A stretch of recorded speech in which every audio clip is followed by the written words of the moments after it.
Hi, everybody. Thank you for joining us on Realty Check. I'm your host, Trish Williams, and today we have a very special guest. We have Attorney Wright of the Wright Law Offices here to give us some legal advice for some information for real estate and how real estate affects legal family law situations.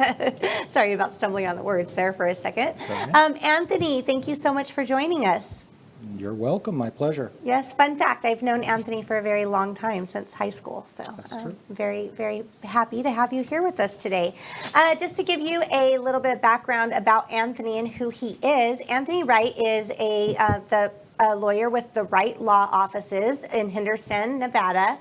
He has a real estate degree from UNLV in 2000, law degree from Boyd Law School 2004, and he has over 16 years experience in family law and property litigation here in Las Vegas. So we have a very informative person here to give us some details and answer some questions on real estate and how it affects family law. Thank you. To be clear, a lot of my litigation practice with real estate is in the context of divorces. Okay. But there have been a few cases outside of that realm that I've done. Yeah. But mostly inside the context of family law.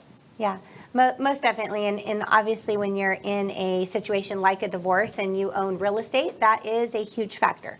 Definitely is going to have quite an effect on a lot of things that you're doing throughout that process.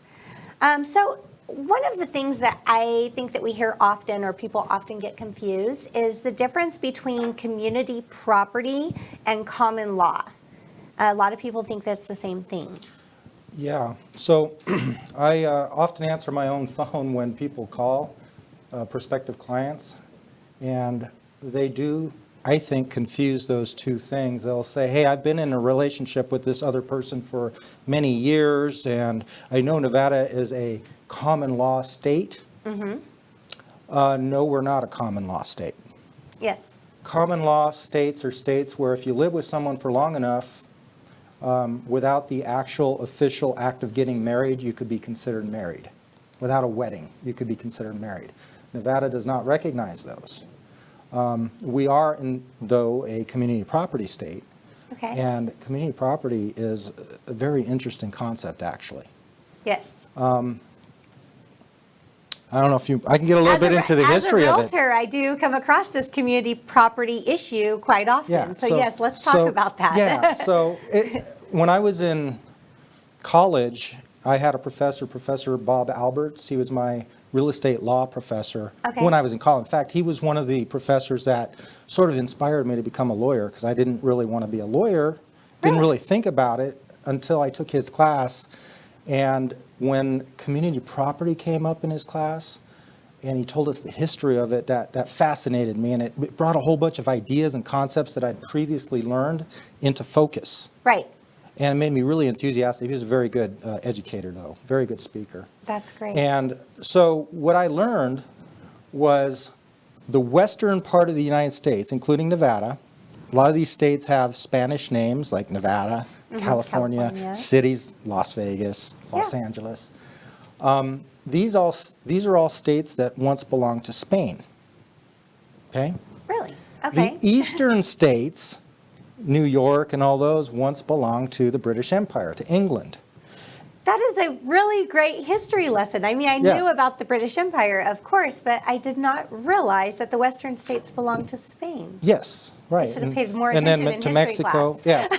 So what's interesting about that, though, is the ancient English people didn't really value women or women's rights. If a person died, a patriarch died, all of his belongings would go to his eldest son. This was a concept called primogeniture. Okay. That's why you had to have a son, right? And then the younger siblings, the younger sons, were perhaps disinherited. Oh, wow. And over time, that became a problem because sometimes only girls were born. Right. So sometimes girls ended up getting property. Okay. You've heard of the concept of dowry, where a father will sell his daughter to someone, right? A dowry. Yeah. And that act was a legal transaction. Here, I'm going to give you money, you marry my daughter, and I expect you to treat her right and give her certain rights and don't disinherit her and things like that. Right. But then with women that were propertied, meaning they had property, we had another concept aside from dowry called courtesy. Okay. Courtesy rights versus dowry rights. Similar concepts, only one was for the man. The courtesy rights were for the man. The dowry was for the women. And so in the eastern part of the United States, we still have those concepts. Okay. They don't call it that anymore. Everything's sort of modernized. We call those states marital property states. Right. So Now, the property only is owned by the spouse if they've agreed to it or purchased it jointly. There's rights that are embedded in the legislature, Okay. in the legislation, I'm sorry, that are like dower and courtesy rights. It's not 50-50, it could be some percentage. Okay. Like if the man owns, if they own a property and one person dies, the other person might get a percentage less than 50%, and then the remaining might go to the heirs. Okay. So it's a little different. Okay. Community property, though, the Spanish had a much different idea about rights of spouses. They believed the man and the woman were equally important in the household. Okay. And so if they split, they divided their property 50-50. Okay. And so we, in the western part of the United States, we adopted those norms and turned them into our law. Right. So essentially what community property means is that if a spouse, two spouses own a property, they are both equal owners in it. Essentially, or equitable owner, equal or equitable. Okay. Because the judge can determine that it shouldn't be 50-50 because it would be inequitable for some other reasons. Okay. But they strive at a 50-50 division of property and debts. Okay. And community means that anything, when you marry, you're creating a community Correct. of two, at least. Yes. And so, Or more. so the property and debts acquired during the marriage are community property. Okay. If it's outside of the marriage, before the marriage or after the marriage, it would be considered separate property, belonging separately to each individual. Sole and separate. Now, one of those things that that I've seen, yes, that may or may not be correct. It might just be something that they always have us do just in case, so there's no dispute. But if a like a spouse had purchased a home prior to being married, and then sold while they were married, the other spouse still has to sign an acknowledgement. Yes, and here's why. Okay. That's a good question. Okay, good. That's good. Good. Yeah.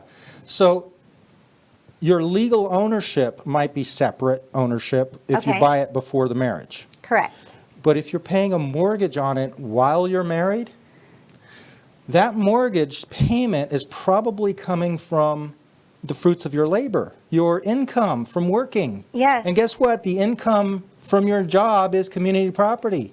It's share and share alike. If you make money, it belongs half to your spouse. Yes. So you should like your spouse before purchasing real estate. And so, yes, a house may be legally, technically separate property when you get married. But then if you're married a long time and you're making tax payments and property payments, all And those you're stuff, both paying for it. it doesn't necessarily mean that your spouse gets half of it, but half of the community interest in it. Okay. So they Okay. could be entitled to a They portion could be, of and it could be a huge portion if they've Yes. been married a long time. Yes. And so, they can negotiate a buyout or something like that. Yep. Absolutely. And then another thing that we were discussing before the show, we have instances where people will purchase a property as spouses while they're still married and not want the other spouse to have any interest into the property for whatever reason. There's multiple reasons, and sometimes it's one spouse is on the financing and the other's not for various reasons, and they would have to sign what's called a quitclaim deed to release their interest in the property prior to closing.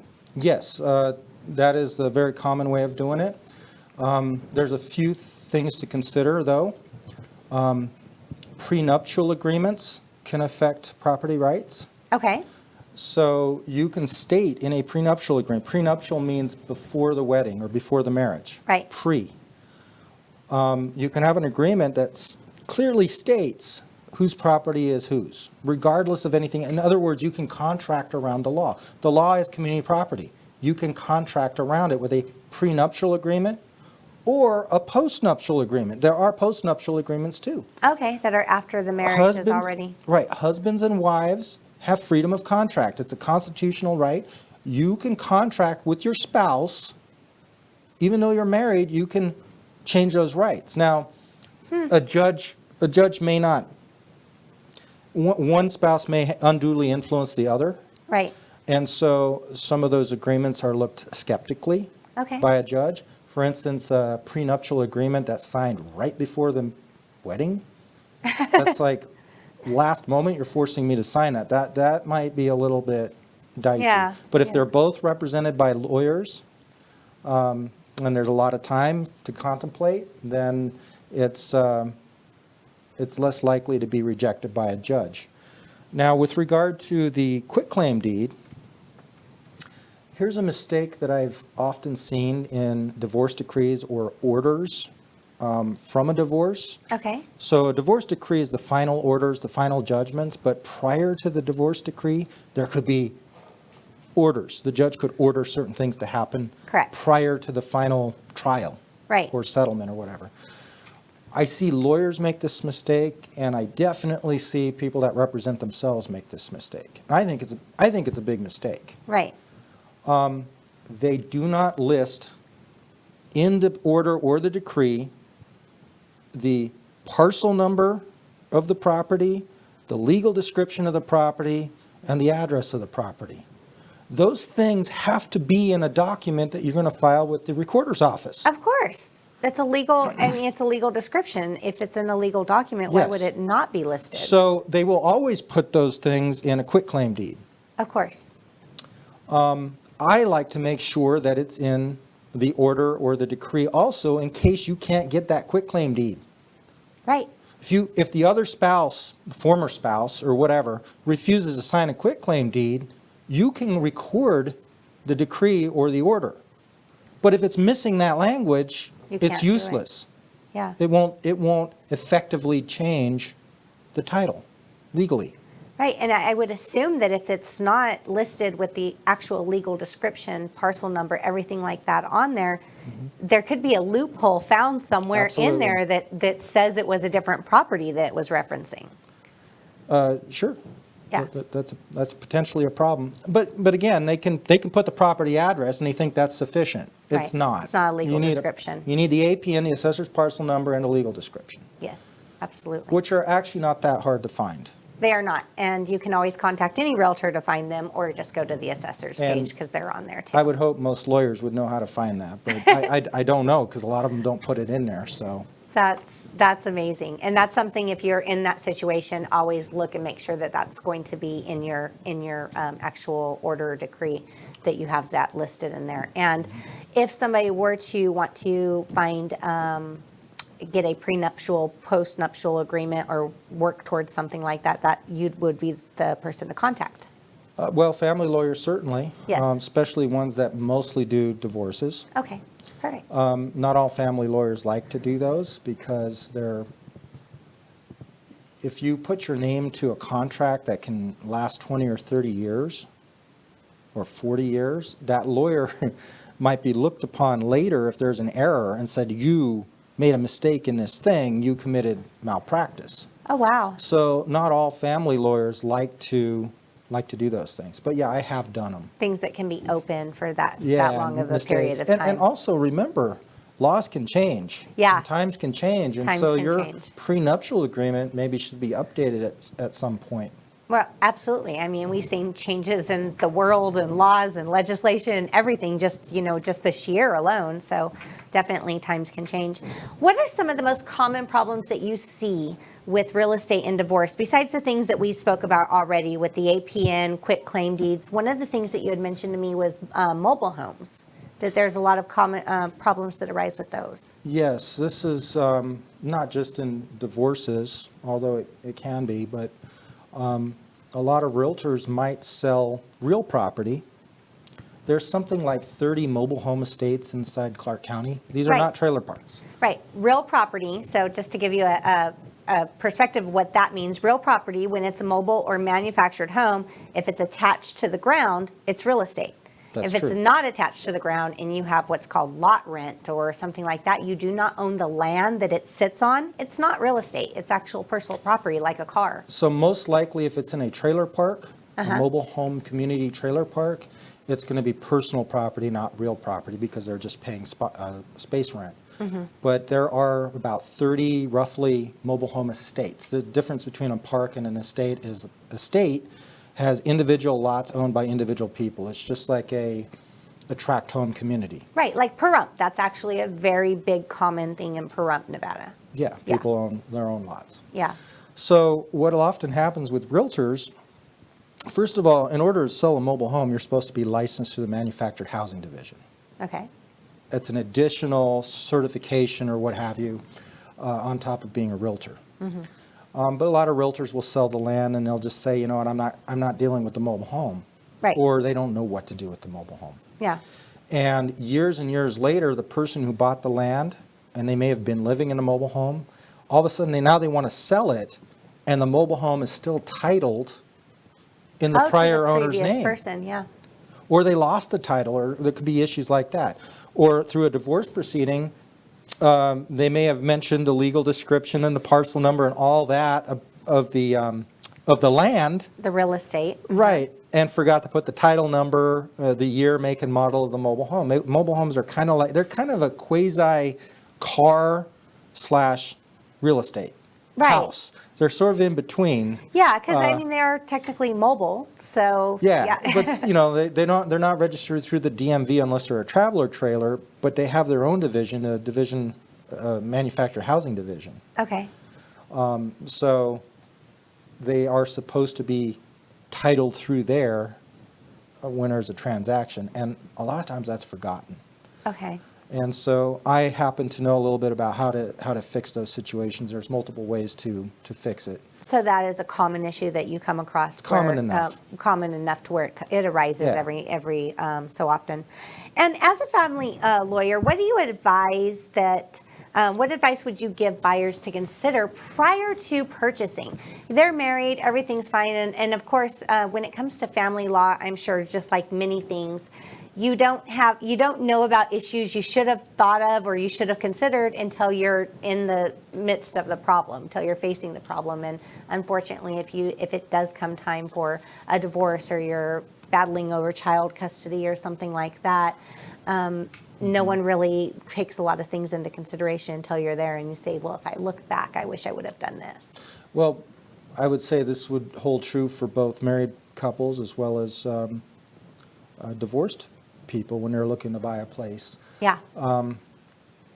There are many things that you can consider that maybe realtors don't think about, or you might not think about. Right. One is how this place is going to impact the child or children, if you have any, whether you're divorced or not. Right. Like proximity to schools. Okay.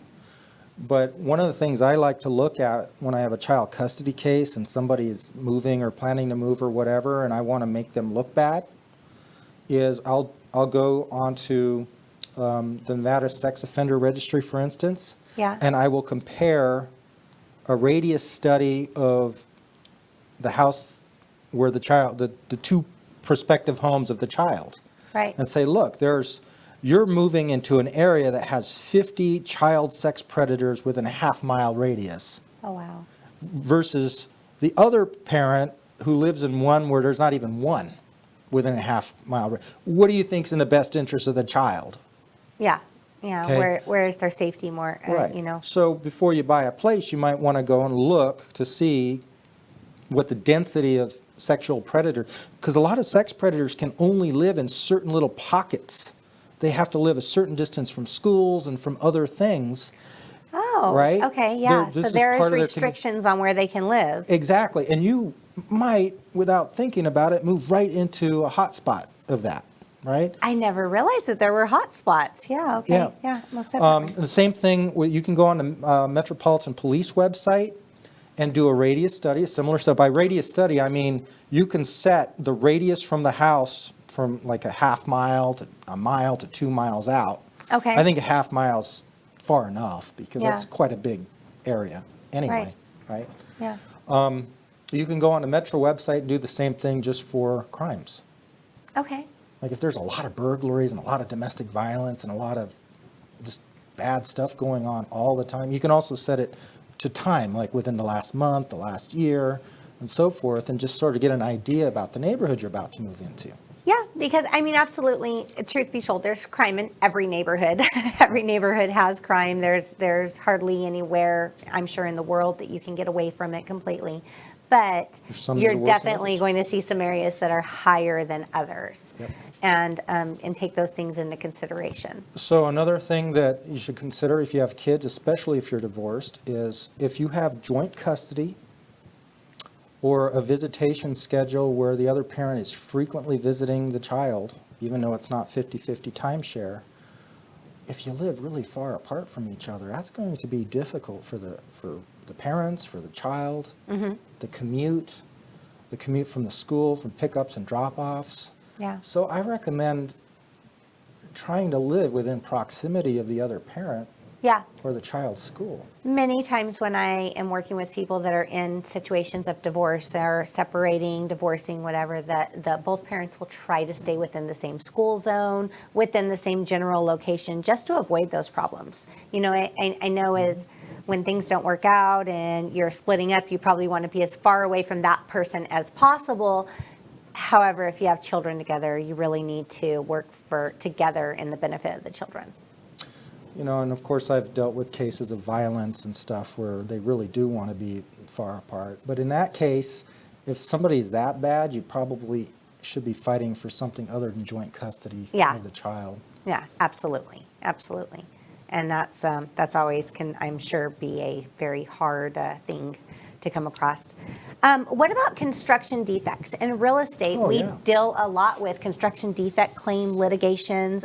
They actually can prevent financing in some cases, depending on how big the situation is. If it's open, and the lenders will have to review the documents on that. Let's talk a little bit about, for one, what they are. What are construction defect claims? So a builder builds a home, and either the general contractor or the subcontractors that are building the home make mistakes, whether intentionally or not. You know, they might put the wrong size nails into something, or they might not put rebar in the slab of the concrete, now it's cracking, or the windows are cracking, or they didn't impact the soil enough underneath the house or the slab, and then there's all these things coming undone. Right. You see houses pop up in 5 minutes. A lot of times they result in things like this. That was especially true when we were going through this housing boom, and they were just building. They were doing a lot of converting apartments into condominiums, for instance, and they would just slap paint on mistakes. You know, cover up things, trying to just pop them out and turn them around real quick. So if a house has been in construction defect litigation, does it show up on a title report? It does not. However, it is whenever I write offers for any home, I always, there's a box to mark on the purchase agreement, which is the offer that we send to the seller, that says that the seller has to disclose any construction defects that they are aware of. And there's also on the seller's real property disclosure, once you're in contract, a question they have to answer regarding that. This is exactly why I bring this up, because that requires you to trust the seller. Exactly. So there is a way that you can perhaps find out if the seller is lying. And if a seller is lying, that could definitely be a good negotiating point. And the seller might not know, so it might not be intentionally lying. They might not be aware. Now, if they are in an association, the association package will disclose. They have to. Well, by law, they have to include it in their resale package. If the association knows, or if the because some associations were the plaintiffs in a construction defect litigation, and some weren't. Okay. Like condominiums, definitely it would be the association that's the plaintiff. Right. Because condominiums, if you own a condominium, you only own the space between the paint. You don't own the land, you don't own any of it. You only own the space between the paint. And so the only way a construction defect litigation can go forward with condominiums is through the association. Okay. And that's actually, we had a huge scandal involving all that some years back. And I mean, it was huge. People were dying. I mean, this was like, this is bad. You can look it up. This is like in 2009, 2010. Okay. Scams and HOA boards packed with pro-plaintiff people that were voting on, we need to be in this construction defect. It was, the FBI was involved. Lawyers committed suicide. That's not the Higher Grounds, was it? Or something different? Higher Grounds, I'm not familiar with that term, Okay. but it was something. Yeah. So, so if you're not in an association or you're in a normal neighborhood where you have to sign up individual homeowners to have what's called a class action lawsuit for that, I don't know that the HOA necessarily knows about it or is involved that much. Okay. Maybe they are, but again, you're trusting an HOA also to disclose stuff.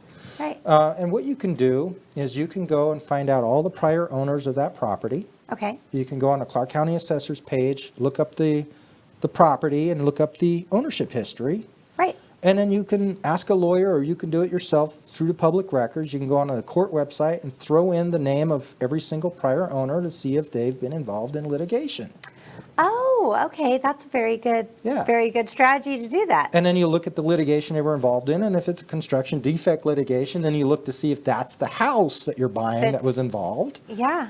And if they didn't disclose it, boy, that's something. Oh, that is very much something. That there's actually a lot of repercussions that can come on the seller for not disclosing on the SRPD because it is a legal document part of the transaction. Yeah, I mean, buying a house is the biggest investment that most people make, so Absolutely. I would think you'd want to look into these things. Oh yeah, no, most definitely, most definitely. And the what about when we're talking about assessors page, public records? There's obviously, as I'm sure people have gathered through us talking, if you didn't know prior to this, that on many of these websites you can go on, you can find a lot about the property. There are so many things about your home that are public record. But what about if you don't want that disclosed? For security purposes, maybe? I actually find this a very unfair law. Okay. Certain people, police officers, law enforcement officers of all stripes, judges, people that work in courts, they can all get their housing records sealed on the Clark County Assessor and Recorder's page. All they need is a court order, which they give to the assessor, the recorder, or other public administrators that publish your records. Yeah. And then they will remove. And what's interesting is they remove it in such a way that if you put an address into the search, no record pops up. You're like, the house doesn't even exist. And if you put their name into a search, it'll show you the county address, which is like a downtown address, 200 South Louis. Something. That will pop up on a name search through the like a reverse search that we can do as realtors. It won't even show their address. So if you're a police officer or involved in the courts or something, and you're about to buy a house, I recommend getting that order as soon as possible. Right. Because after escrow closes, and if it gets recorded, yes, you can seal it after the fact. But it might be too late. It's going to show in history, right? It'll show, well, maybe not. It'll be struck. But there's all these private companies out there that cull the public records. You know, like Zillow and places like that. They cull, they go through, they have these bots that go through and just accrue all this information, and then they publish it on their websites. And maybe eventually they'll get removed off those websites too. Right. But the damage might already be done. Right. Now, the reason I think it's unfair is people like me can't, even though I'm dealing with crazy people sometimes that want to kill me, I can't hide. Oh. A lot of folks can't hide. So the average, an average person cannot just go and have that sealed? No, it's just law enforcement officers and court officials. It's not really fair. That is not fair. Yeah, that I feel like there should be certain circumstances. I mean, I'm sure it would have to be reviewed or something, but there should be certain circumstances. I think so too. Some sort of an exception, or if you can prove that even though you're not one of these people, you should qualify. I think you're right. Yeah, and that's where sometimes, I mean, I'm sure it doesn't prevent it completely, but it does like put up a little barrier in between, is by putting your home in a trust or something other than your actual name. It doesn't really help because you can still search by the person's name because they're listed as trustees. Okay. Trusts don't hide people. They don't. All a trust really does most of the time is just avoid probate. Yeah. Which is a good thing as well. Yeah, definitely a good thing. So there's a lot of, when you're purchasing real estate, buying, selling, everything, when you're doing any real estate transaction, because it's one of the most, it's one of the biggest investments you're going to make. And even if you own multiple, real estate, it's still probably your largest investment, or at least up there with the largest. You want to make sure that you look at every angle of what you're doing, look at the legal aspects, even consult with or talk to a lawyer about different things, because it is important. It's a big decision, and it's going to monetarily affect you at some point in time. Yeah, I just thought of another thing about homesteads.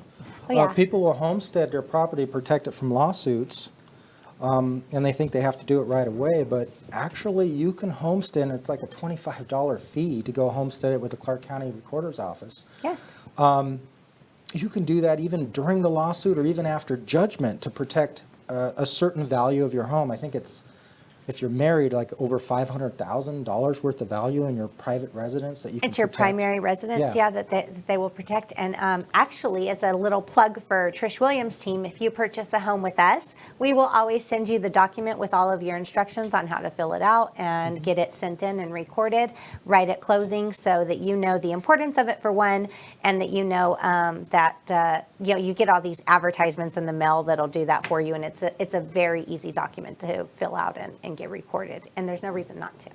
There's no reason not to. Yep. Yeah. Well, Anthony, thank you so much for being on the show today. Do you have any final words for anybody? We talked about a lot, so. Trish is a very knowledgeable realtor. I would recommend. She's actually helped me recently with some things that I've asked about. Yes. I learned from one of your shows that I watched.